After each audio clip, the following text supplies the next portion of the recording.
বিসমিল্লাহির রহমানির রহিম। আন্তর্জাতিক শ্রমিক দিবস উপলক্ষে বাংলাদেশ জাতীয়তাবাদী শ্রমিক দল কর্তৃক আয়োজিত আজকের এই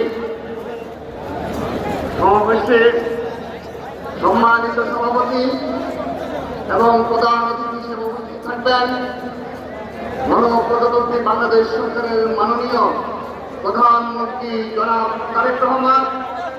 উপস্থিত রয়েছেন বিএনপি সংগ্রামী মহাসচিব মির্জা ফখরুল ইসলাম আলমগীর সহ উপস্থিত স্থায়ী কমিটি এবং বিএনপি এবং শ্রমিক দলের বিভিন্ন পর্যায়ের নেতৃবৃন্দ। সেই সাথে আজ এই বিশাল শ্রমিক সমাবেশে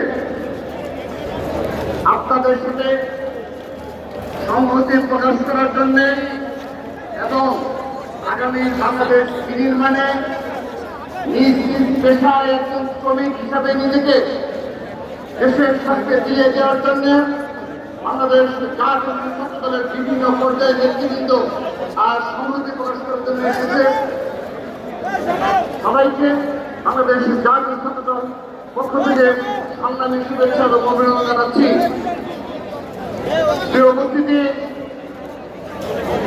শহীদ রাষ্ট্রপতি জিয়া রহমান দেশ থেকে বেগম খালেদা জিয়ার পথ ধরে তারই সুযোগ্য উত্তরসূরি মাননীয় প্রধানমন্ত্রী জনাব তারেক রহমান, যিনি ইতিমধ্যে সারা দেশ থেকে তার যে প্রতিশ্রুতি রয়েছে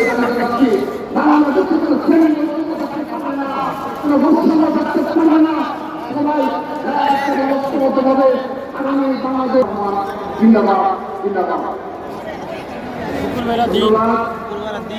ঢাকা দক্ষিণ সিটি কর্পোরেশন কর্মচারী ইউনিয়ন ধন্যবাদ। হাসান জাফর চৌধুরী।